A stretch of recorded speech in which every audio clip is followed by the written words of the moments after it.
Bismillahirrahmanirrahim. Bismillahirrahmanirrahim. Assalamualaikum warahmatullahi wabarakatuh. Waalaikumsalam warahmatullahi wabarakatuh. Setengah satu, kita sampai jam satu kurang 5. Alhamdulillah wassalatu wassalamu ala rasulillah sayyidina wa nabiyyina Muhammadin ibn Abdillah wa ala alihi wa sahbihi wa man wala wa ba'du. Sebelumnya saya mohon maaf agak terlambat karena tadi tiba-tiba mendadak dapat undangan untuk menghadiri pertemuan di sini Masjid Baitul Mu'min di Jalan Yusuf. Kebetulan kita kedatangan tamu dari Syria, Dr. Wahbah Al-Zuhairi, dan kebetulan tadi beliau datang ke situ. Dr. Lutfiullah minta saya untuk ikut hadir menemani beliau. Ikhwatillah rahimahumullah. Hari ini kita bicara tentang jihad. Kitab yang saya pegang ini adalah sebuah kitab yang judulnya adalah Al-Mawsu'ah Al-Fiqhiyah, Ensiklopedi Fikih.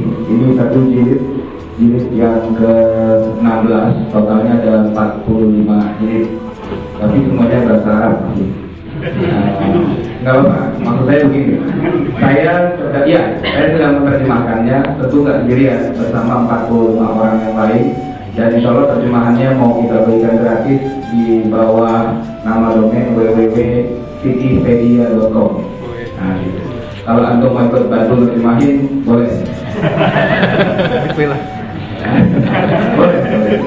Nggak masalah gitu. Atau mau bantu apanya gitu, ngedesain situsnya, tapi udah antum bisa buka fikihpedia.com. Ya mirip kayak Wikipedia, tapi bukan wiki tapi fikihpedia.com. Jadi ini ada 45 jilid, totalnya ada sekitar 17.000 halaman. Nah, salah satu keywordnya adalah jihad yang akan kita bahas pada hari ini. Seperti biasa, kalau kita bahas sesuatu hal, kita akan mulai dari definisi atau dari takrif. Jihad itu bisa dibaca dengan dua kata, diambil dari dua kata. Yang pertama, bifathil jim wa dhammiha, yaitu dengan membaris fathahkan jimnya, jadi jahdi. Jihad itu kata jahada, jim hak dal. Nah, kalau dikasih baris fathah jahdu, ya al-jahdu, itu artinya at-taqatu wal masyaqqah. Taqah itu artinya kekuatan, al-masyaqqah artinya kesulitan. Jadi kekuatan atau kesulitan. Kemudian artinya al-masyaqqah bi fathil jim, ya kalau dibilang jahdu itu al-masyaqqah, wa bil dhammi artinya at-taqah. Jadi kalau jahdu itu artinya masyaqqah, problem, tapi kalau baca dhammah juhdu artinya at-taqah, kekuatan. 3 huruf sama dari kata jahada. Kalau dibilang jahdu artinya masyaqqah, problematika atau sesuatu yang sifatnya memberatkan, masyaqqah. Kalau dibaca juhdu artinya at-taqah atau kekuatan. Ini kalau kita lihat dari segi bahasa. Sedangkan dari segi istilah, para ulama memang beda-beda pendapat. Al-jihadu al-qitalu ma'al adwi kal mujahadah. Qala Allah Ta'ala wajahidu fillahi haqqa jihadih. Disebutkan di dalam salah satu kitab, kata Ibnu Taimiyah. Ini kita pakai gaya orang Saudi dulu lah, apa-apa Ibnu Taimiyah. Karena apa? Karena sekarang yang rame menggelorakan jihad di mana-mana kebanyakan orang dari Saudi itu. Waqala Ibnu Taimiyah, Usama bin Laden itu orang Saudi. Jadi kalau kita tanya Usama bin Laden jihad itu apa? Pasti akan dia jawab pertama kali bukan Imam Syafi'i, bukan Hanafi, tapi akan dia jawab Ibnu Taimiyah. Kata Ibnu Taimiyah, al-jihadu imma an yakuna fil qalbi. Jihad itu bisa dengan cara hati, ya. Kal azmi alaihi, seperti orang berazam atau berkeinginan kuat untuk menjalankan sesuatu, au bid-da'wati ila Islam wa syara'ihi, atau dengan cara mengajak orang kepada Islam dan kepada menjalankan syariatnya, au bi iqamatil hujjati 'alal mubtili, atau dengan mengajukan hujjah, argumentasi yang kuat di hadapan orang yang mengingkari ajaran Islam, au bibayanil haqqi, atau dengan memperjelas al-haq, au biiqamatil hujjati 'alal mubtil, atau mengajukan hujjah kepada orang, au biizalati syubhat, atau dengan menghilangkan syubhat. Syubhat di sini maksudnya bukan syubhat insulin babi syubhat atau enggak, bukan itu. Syubhat di sini maksudnya adalah keraguan-keraguan yang terkait dengan masalah fondasi dasar akidah yang diajarkan oleh Islam liberal. Nah, itu syubhat. Izalatul syubhat, menghilangkan syubhat. Nah, itu kata Ibnu Taimiyah, itu adalah bagian dari jihad. Au bil qital bi nafsihi, atau yang terakhir dengan melakukan peperangan dengan mengorbankan jiwanya. Jadi jihad itu, ulama seperti Taimiyah mengatakan bukan perang dari awal. Perang itu hanya bagian salah satu kecil dari jihad. Mulai dari niat mengajak orang menyebarkan syariat Islam, menghilangkan keraguan terhadap Islam, termasuk beradu argumentasi dengan orang-orang yang mendustai Islam dan sebagainya, sampai pada titik terakhirnya adalah al-qital bin nafs, berbunuhan, tempur, ya, langsung secara teknis dengan mengorbankan jiwa. Fayajibul jihadu bi ghayatin ma yumkinuhu. Kemudian yang kedua, ada juga takrif yang ditulis oleh banyak ulama yang lain, misalnya al-jihadu istilahan qitalu muslimin kafiran. Perangnya orang muslim kepada orang kafir ghairi dzi ahdin, yang bukan dalam perjanjian damai. Jadi yang maksud dengan jihad adalah perangnya orang Islam melawan orang kafir, yang orang kafirnya ini tidak ada perjanjian damai. Artinya orang kafirnya adalah kafir harbi, bukan kafir zimmi. Ba'da da'watihi ilal Islam, setelah orang kafir harbi itu diajak, dikenalkan, dipresentasikan kepada mereka apa itu Islam. Li'i'la'i kalimatillah, tujuannya adalah untuk menegakkan kalimat Allah, atau maksudnya adalah menegakkan agama Islam. Nah, dari takrif ini saja kita sudah bisa bedakan mana yang termasuk jihad dan mana yang bukan. Yang termasuk jihad adalah pertama azam di dalam hati untuk menjalankan, menegakkan agama Islam. Dalam hati saja azam itu sudah bagian dari jihad. Yang kedua, berdakwah ila Islam, mengajak dulu orang ke dalam agama Islam. Artinya kalau sekarang kita berjihad katakanlah kepada Amerika, maka yang harus kita lakukan pertama kali adalah mengajak dulu orang Amerika masuk Islam. Gitu. Nah, orang Amerika itu 290 juta. 200, kita 230 juta. Yang muslimnya kalau 90 atau 80% berarti kira-kira 200 juta. Berarti jihad melawan Amerika itu nomor satu adalah bagaimana mengenalkan dulu agama Islam kepada orang Amerika yang 290 juta itu. Sebab nggak mungkin kita tiba-tiba serbu, tembak, perangi dan sebagainya sebelum mereka kenal dulu agama Islam. Dan jihad melawan Amerika, ya, kepada orang Amerika itu sedang berlangsung sekarang. Di Amerika itu para ulama itu sedang berjibaku mendirikan berbagai macam Islamic Center untuk menjelaskan agama Islam kepada mereka. Ustadz Ihsan Tanjung ketika pulang dari Amerika kemarin cerita pada saya bahwa peluang dakwah di Amerika itu luar biasa. Artinya orang-orang di sana itu sangat membutuhkan pencerahan tentang agama Islam. Tapi yang nggak ada, ustadznya yang nggak ada. Kalau ustadz di Indonesia banyak, cuman yang bisa bahasa Inggris susah, gitu. Kalau cuman kumpulan ustadz-ustadz di Jakarta banyak, dan kadang-kadang rebutan lahan satu dengan yang lain, gitu kan, senggol-senggolan di masjid dan sebagainya, tindir-tindiran. Mestinya yang begitu-begitu kita bawa ke Amerika, karena di sana dibutuhkan untuk mengajarkan agama Islam, mengajarkan sholat, wudhu dan sebagainya. Itu mereka sangat tertarik pada agama Islam. Sebelum kita bicara senjata, sebelum kita bicara perang dan sebagainya, itu kita harus kita dakwahi dulu. Nah, ini problematika kita tidak lengkap dalam memahami jihad, terus tiba-tiba langsung pada bagian akhir yaitu ayo perang lawan Amerika. Seolah-olah 290 juta rakyat Amerika itu direpresentasikan oleh Bush doang. Ya kan Bush memang presiden pada saat itu. Lalu Bush membantai umat Islam di Afghanistan, membantai umat Islam di Irak, Palestina dan sebagainya. Seolah-olah 290 juta rakyat Amerika itu setuju dengan apa yang dikatakan oleh Bush. Padahal enggak juga. Di sana juga terjadi demonstrasi besar-besaran anti Amerika, bukan anti Amerika ya, anti perang, anti kebijakan Bush dan sebagainya. Kita masih ingat dulu ada petinju orang Afro-American, Clyde, yang masuk Islam dan kemudian diwajibkan di zaman dia itu untuk wajib militer ke Vietnam ya, dan dia menolak karena menurut dia nggak benar negara kita ini ngirim pasukan ke luar negeri untuk membunuh rakyat di Vietnam. Nah karena itu kemudian karirnya dihalangi dan sebagainya. Petinju itu masuk Islam dan berganti nama menjadi Muhammad Ali. Itu terkenal di seluruh dunia. Ali Clay. Clay itu nama dia,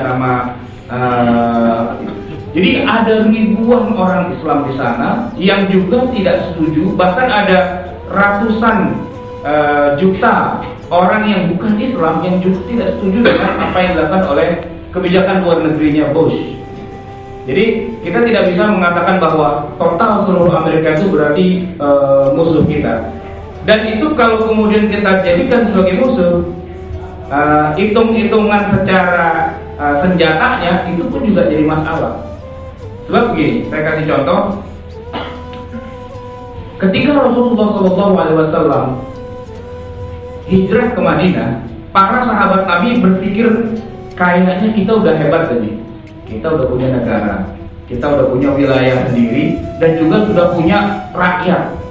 Jadi kalau dulu kita diperangin di Mekah kita diem aja, kayaknya sekarang kita udah bisa ngelawan.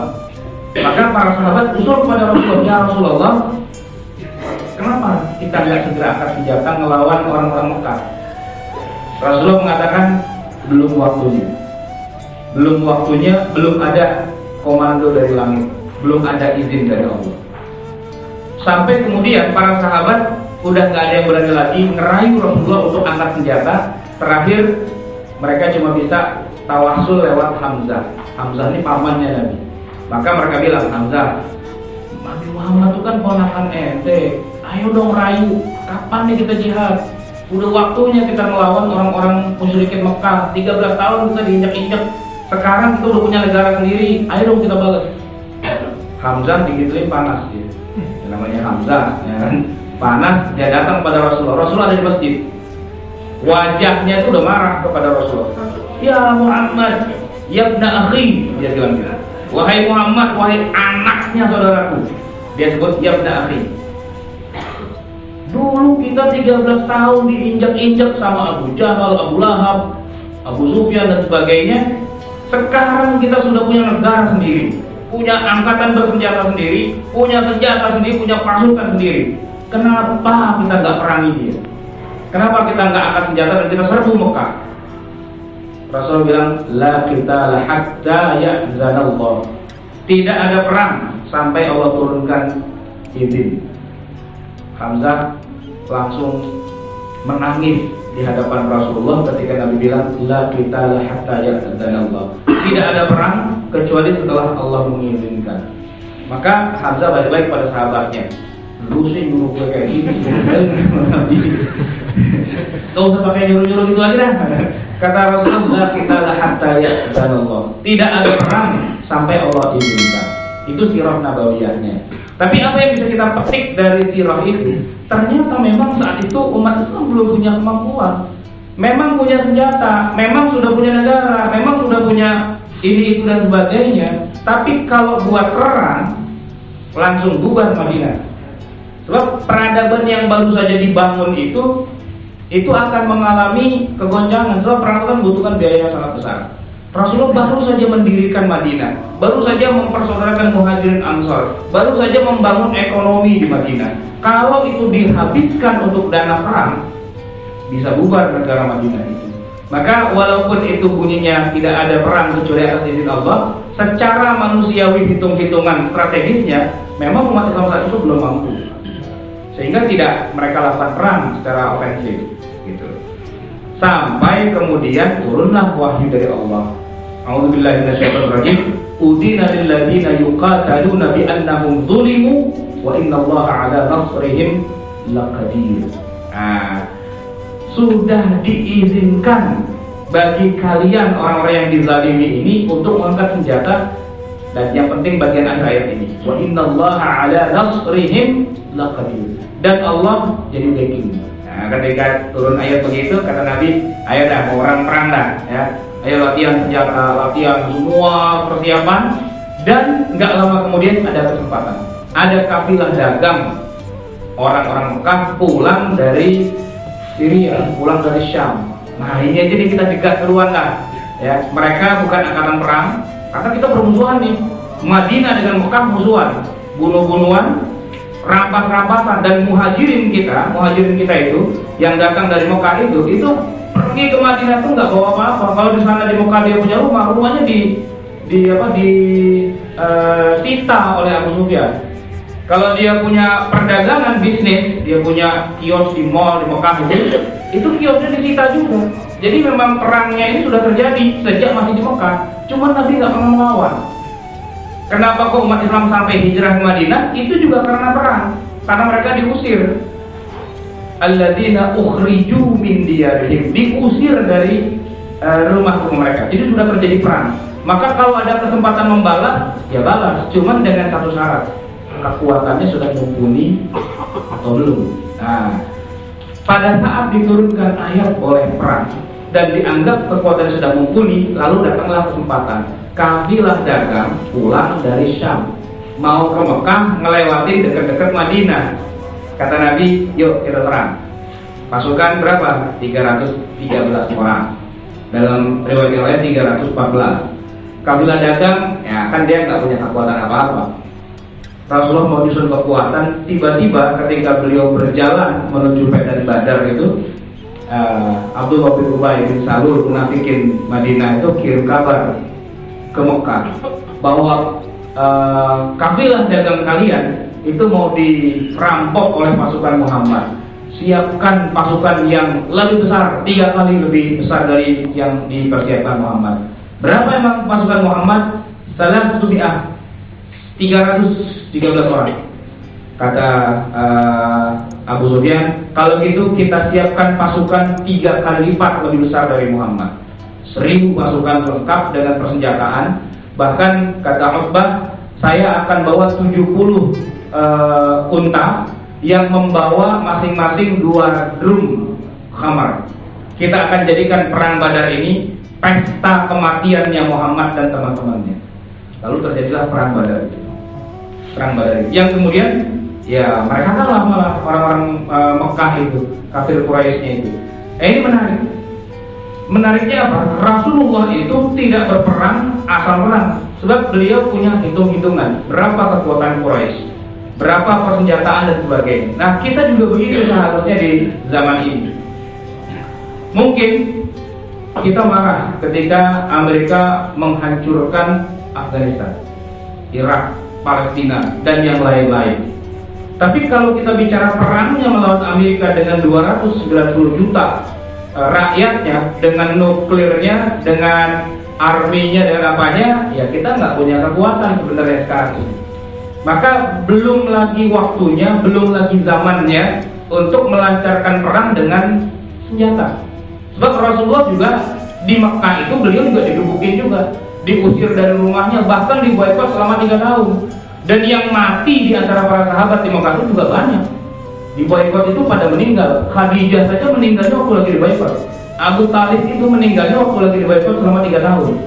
Tapi Nabi tidak melancarkan peperangan karena selain belum ada izin dari Allah, secara hitung-hitungan manusiawi, kalau perang kita bukannya malah menang, malah habis. Sekarang kita nggak punya pabrik senjata. Kalau teman-teman kita di Afghanistan waktu itu membangun camp kekuatan di Afghanistan, senjatanya itu ya pertama AK-47, itu buatan Soviet. Tapi ketika Amerika masuk ke Afghanistan, senjatanya berubah menjadi M16. Nah, yang dipakai oleh Ambrosi atau Abdul Matin atau apa segala macam itu senjata buatan Amerika. Enggak lucu kalau kita perang lawan Amerika tapi pakai M16, karena itu senjata buatan Amerika. Kalau dia nggak kirim bautnya 1 biji aja, itu kagak meledak gitu. Ya. Kita mau perang lawan Amerika, sementara Hercules kita itu spare partnya harus belinya sama Amerika juga. Kalau dia nggak kirim spare part, ya kata komandan Amerika mau perang lawan Indonesia, diamin, jangan ditembak. Kenapa? Dia aja kita juga jatuh. Karena secara persenjataan kita nggak seimbang atau nggak balance. Jadi semangat mau melawan kekuatan militer itu harus diimbangi juga dengan kemampuannya. Ketika kemampuannya belum sampai, maka perlawanannya tidak dikonsentrasikan kepada militer. Nah, ikhwatibillah rahimakumullah, jihad itu ada 2 hukumnya. Ada yang sifatnya fardu ain, yang sifatnya wajib atas setiap orang, dan ada yang sifatnya fardu kifayah. Yang fardu ain, zahaba jumhurul fuqaha ila annahu yasirul jihadu fardu ainin fi kullin minal halatil atiyah. Jihad itu menjadi fardu ain, wajib bagi setiap orang di antara kita apabila terpenuhi beberapa kriteria berikut ini. Nomor 1, idzal taqaz zahfani wa taqabala saffani haruma 'ala man hadara al-insiraf. Kalau 2 pasukan sudah berhadapan-hadapan, ya, sudah berhadapan-hadapan, seperti Rasulullah dulu mengirim pasukan menuju kafilah dagang. Kafilah dagangnya sudah panggil lagi pasukan baru dari Mekah, sehingga dua-duanya sudah ada pada depan. Pada saat itu, buat yang ikut hadir dalam perang Badar itu sudah tidak boleh lagi dia bilang, gue pulang aja, nggak bisa begitu. Karena sudah langsung berhadapan senjata dengan senjata, gitu kan? Maka itu hukumnya fardu ain buat melakukan hal itu. Kalau kita berhadapan dengan Belanda dengan tembakan, kita dengan tembakan, udah ada pada depan. Nah, itu udah wajib, udah nggak bisa kita bilang tar dulu dah, gue latihan dulu, nggak bisa. Sudah harus kalau kita nggak mau nembak, ya dia nembak duluan kita. Yang kedua, idza hajamal aduwwu ala qaumin baghtatan.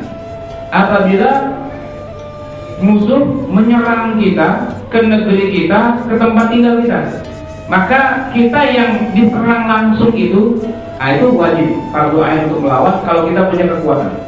Kalau enggak, kita wajib menghindar, kabur. Misalnya gini, saya seorang warga Palestina Muslim, rumah saya dibom sama Israel. Kalau saya punya kekuatan, saya harus melawan Israel. Tapi kalau saya tidak punya kekuatan, saya harus cari selamat dulu, mengungsi. Maka yang ada itu adalah di perbatasan Lebanon misalnya, itu ada sekitar 3 juta pengungsi Palestina. Kenapa? Karena mereka tidak punya kekuatan. Tapi kalau mereka punya kekuatan seperti Hamas atau seperti Brigade Al-Qassam misalnya, mereka membangun kekuatan itu dan ketemu dengan pasukan Israel, mereka tidak boleh mundur, yaitu terikat pada mereka yang tinggal di tempat itu yang diserang langsung secara fisik. Adapun kita Muslim yang tidak tinggal di negeri itu, hukumnya bukan fardu ain, hukumnya adalah fardu kifayah. Fardu kifayah itu artinya kita kalau berangkat ke sana ikut jihad boleh, akan mendapatkan pahala mati syahid kalau mati. Tapi kalau menang, ya berarti dapat kemenangan. Tapi tidak wajib buat kita. Maka tidak ada seruan jihad kepada seluruh umat Islam, misalnya melawan Amerika itu enggak. Kenapa? Karena Amerika menyerangnya cuma Irak. Kalau buat warga negara Irak yang diserang itu, mereka wajib asalkan mereka punya kekuatan. Tapi kalau mereka nggak punya kekuatan, ya mau nyerang pakai apa? Kan nggak punya kekuatan, akhirnya mereka harus menyelamatkan diri. Sama dengan kita Indonesia. Dulu Belanda datang ke negeri kita, mereka tembak rakyat, mereka bunuh masyarakat. Maka kalau kita punya kekuatan, kita bergabung dengan para ulama. Di Aceh misalnya ada Tengku Umar Jodadin, di Sumatera Barat ada Tuan Imam Bonjol, ada Panglima Polin dan seterusnya. Di Jogja, Jawa Tengah sekitarnya, ada ulama di Ponorogo. Terus itu mereka para ulama yang mampu menyusun kekuatan, dan setelah punya kekuatan, punya perimbangan, ya mereka lawan. Nah seperti itu. Tapi kalau mereka nggak punya, ya enggak. Tapi orang yang tidak tinggal di Indonesia, yang tidak langsung dijajah oleh Belanda itu, mereka tidak punya kewajiban ain secara langsung, tapi punya kewajibannya fardu kifayah.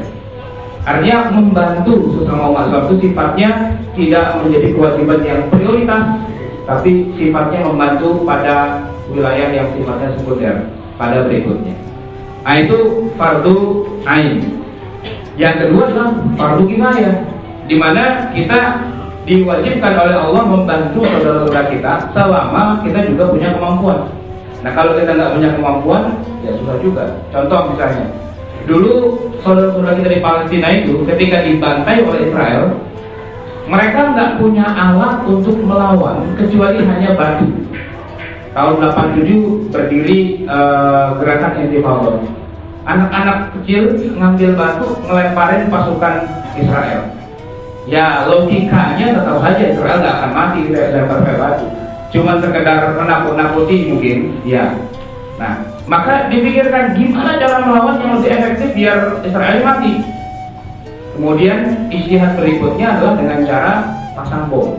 Ya, mereka diledakkan. Cuma kan masalahnya ngelemparin bomnya gimana, susah. Kalau kemampuannya si Amrodi dan teman-temannya kan baru bisa pakai Tupperware. Cuma ngelemparinnya gimana kan nggak bisa. Nah di Palestina, anak-anak, remaja, mahasiswa, bahkan ibu-ibu siap. Biarin saya yang mati. Saya pasang bom di seluruh penjuru tubuh saya pakai jaket, kemudian saya masuk ke restorannya orang-orang Israel itu, lalu saya ledakan, saya mati, tapi yang lain ada 400-500 orang Yahudi mati. Palestina itu wilayah jihad, wilayah darul harb. Kalau kita nggak ngebunuh, ya kita yang dibunuh. Itu jadi hak. Maka ijtihadnya para ulama di masa itu di tahun 80-90-an dibolehkan buat warga negara Palestina yang kalau dia nggak ngebunuh bakalan dibunuh juga untuk melakukan bom syahid atau amaliyah istishhadiyah.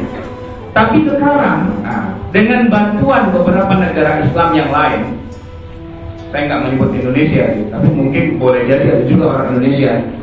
Mereka udah nggak bikin lagi bom yang pakai di badan, mereka sudah bisa bikin bom yang pakai tabung, jadi berupa roket. Nah, roket Brigade Al-Qassam ini udah bisa terbang. Ya mungkin belajar dari Indonesia juga barangkali. Di sini kan banyak pesan Janowe gitu ya, bisa terbang gitu. Itu jaraknya sudah bisa sampai 25 kilo. Jadi kalau misalnya Israelnya di sini di Medan Kuningan misalnya gitu, pasukan Hamasnya ada di daerah Depok lah gitu, itu sampai. Jadi sudah nggak berlaku lagi hukum darurat yang membolehkan meledakkan tubuh. Kenapa? Karena sudah ada cara yang lebih baik, yang lebih manusiawi dan seterusnya. Fatwa itu kemudian sekarang sudah dihapus, sudah dilarang, tidak boleh meledakkan diri, cukup pakai roket saja. Nah itu di dalam kancah jihad yang sesungguhnya. Sayangnya itu kemudian di copy paste dengan cara yang tidak benar buat Indonesia, gitu.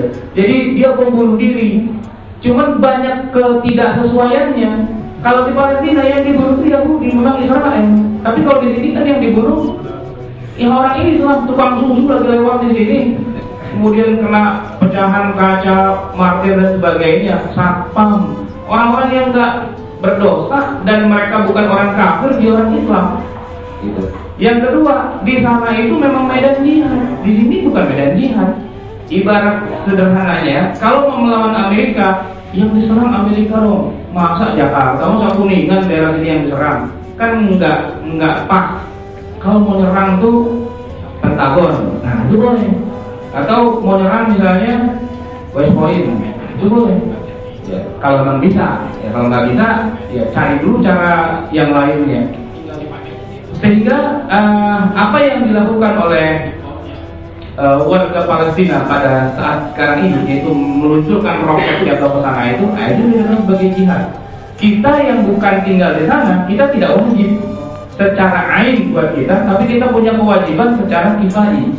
Artinya kalau kita bisa ikut sana sunnah dapat kefadilahan wabil khusus. Nah ini dia. Kalau kita punya kemampuan bikinin roket mereka. Jadi konon kabarnya itu warga Palestina tadi juga harus bikin roket. Cuma ada beberapa negara Islam yang bisa bantuin bikin roket itu yang tadinya cuma dari sini sampai ke sono, terus kemudian nyasar gitu ya, kayak roketnya apa kemarin Pindad ya atau apa ya, yang lagi diuji coba oleh Menteri Riset dan Teknologi. Itu kan nyasar, jatuhnya ke kampung orang patah kakinya itu. Nah itu berarti belum jatuh itu bikin roket kayak gitu, belum bisa. Nah yang satu nyasar ke kampung orang, jatuhnya di rumah orang, orangnya ada yang nggak salah meninggal patah kakinya. Nah di Palestina itu sudah bisa, jadi sudah sampai 25 km jaraknya. Nah itu yang dikatakan sebagai jihad. Maka kalau kita ambil kesimpulan, beda jihad dengan terorisme itu jelas. Nomor satu, jihad itu ada aturan mainnya, yaitu di tempat yang memang disepakati untuk terjadinya pertumpahan darah. Mereka orang-orang kafir sepakat, kita juga sepakat. Kalau terorisme, ya dia yang penting bikin huru hara saja. Yang kedua, kalau jihad itu yang dibunuh itu orang kafir, kafirnya pun kafir harbi. Sedangkan kalau terorisme yang dibunuh siapa saja, yang penting sensasi. Kalau kita tanya, kenapa kamu membunuh orang di Jerman, Ritz-Carlton dan sebagainya yang disuruh banyak orang Islamnya? Jawabannya enteng banget. Ya itu resiko, salah sendiri kenapa dekat-dekat wilayah yang tak dekat sama orang Amerika. Wah, kalau logikanya seperti itu, berarti jihad ini menjadi bisa membunuh siapa saja. Alangkah kejamnya memang Islam. Padahal Rasulullah ketika memimpin perang Badar, beliau pesan, jangan bunuh orang tua, walaupun dia orang kafir, kafir harbi maksudnya. Jangan bunuh anak, jangan bunuh wanita, bahkan pohon pun nggak boleh ditebang. Itu waktu perang Badar. Nah kalau sekarang yang terjadi, semua orang dibunuh, semua orang bikin semua orang menerima risiko seperti itu, tadi sebuah bukan lagi jihad sebagaimana diajarkan Rasulullah, tapi sebuah terorisme itu sendiri. Dan poin yang paling penting dari semua itu adalah jihad itu pakai perhitungan, sedangkan terorisme memang nggak pakai perhitungan. Yang penting bom dulu, habis itu baru kita mikir gimana urusannya kemudian. Kalau Rasulullah enggak. Targetnya kalau kita serang ini apa ya berikutnya, apa ya berikutnya, apa ya berikutnya, itu jelas. Dari Badar, Uhud, Khandaq, terus sampai Mu'tah, sampai Hunain dan sebagainya itu Rasulullah punya master plan. Gitu. Jadi selama 10 tahun peperangan Rasulullah, totalnya ada 83 peperangan. Di antaranya 20-nya itu Rasulullah ikut dalam peperangan itu. Itu ada target-target yang harus didapat. Di antaranya memang salah satunya adalah ghanimah. Ghanimahnya ini luar biasa. Tapi yang menarik lagi adalah karena disusun dengan sangat rapi, korbannya dari 20 peperangan yang ada itu cuma, ini ada Dr. Muhammad Imaron bikin sebuah penelitian Sirah Nabawiyah, 20 perang besar yang terjadi di zaman Rasulullah itu ternyata korbannya total nyawa yang melayang cuma 386 orang. Cuma 386 orang, sudah termasuk umat Islam dan orang kafir. Padahal Nabi ada perang yang sampai 10.000 orang. Waktu Fathu Mekah itu 10.000 orang melawan satu kota Mekah. Tapi nggak ada nyawa yang yang melayang. Gitu. Waktu perang Khandaq, Rasulullah menyiapkan 3.000 orang dan pasukan Ahzab itu 10.000, berarti 13.000 orang. Tapi yang meninggal cuma 8 orang. Jadi ini seni perangnya luar biasa. Ya ibarat kalau cara kita pendekar, ya, dia jago silat. Jadi gerakan-gerakannya itu terarah. Ya, kalaupun mematikan pada titik-titik tertentu, nggak terhadap produk jambak-jambakan enggak gitu. Ya, benar-benar perang yang punya seni gitu. Bahkan kalau antum nonton film Ar-Risalah, ya, atau The Message itu, perang Badar itu dimulai dengan sebuah seni yang luar biasa. Perang tanding dulu satu lawan satu. Ada Hamzah yang melawan Utsbah. Ada lagi Ubadah melawan Walid. Terus ada lagi Ali bin Abi Thalib melawan Mughirah kalau nggak salah namanya. Nah, itu satu lawan satu. Yang lain nonton.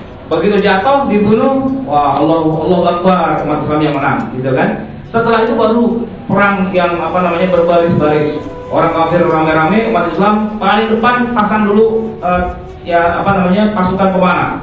Hamzah yang mengomandoi. Begitu musuh datang dalam kecepatan yang tinggi, kata Hamzah, mundur 2 langkah, mundur mereka 2 langkah. Datang lagi, mundur 2 langkah, mundur 2 langkah. Begitu sampai jarak tembak tertentu karena memang diukur, baru kata Hamzah, ilrib, lemparkan anak panah itu. Kalau bahasa Inggrisnya fire, gitu kali ya. Nah, itu kena. Jadi setiap anak panah itu seperti sudah ada alamatnya. Ini alamatnya buat si anu, yang ini buat itu, ini buat itu. Jadi dia tidak asal pokoknya hancurin, nggak begitu. Nggak kayak bonek atau apa gitu ya. Nggak kerusuhan massa, enggak. Dia udah punya inceran. Oh, ini saya akan bunuh dia. Kayak Bilal misalnya. Dalam perang Badar itu dia punya niat sudah. Siapa yang diincar? Ya mantan tuannya sendiri, Umayyah. Nah, jadi Bilal cari mana Umayyah. Oh, sana. Dia mendekat, sikat Umayyah. Gitu. Emang di tempat yang benar, ya dalam situasi yang benar yang dihalalkan, ya udah, itulah memang waktunya pada saatnya. Jadi betul kalau kita lihat Ghazawat Rasul, perang-perangnya Rasulullah itu perang yang pakai seni semua. Maka tidak heran kalau panglima perang yang legendaris di dunia ini, Napoleon Bonaparte, mengatakan bahwa jenderal perang yang paling saya kagumi adalah Muhammad Sallallahu Alaihi Wasallam. Itu yang bilang Napoleon Bonaparte. Sayangnya orang-orang yang ngaku sebagai pengikut Muhammad hari ini perang dengan gaya bodyguard gitu. Ya, gaya serabutan, nggak karu-karuan, nggak jelas siapa yang dibunuh, siapa yang dimusuhi dan sebagainya. Wallahu a'lam bishawab. Ada pertanyaan barangkali? Silakan. Nggak ada ya? Cukup ya? Ya, bagi yang mau bertanya, satu sebelum masuk kantor lagi.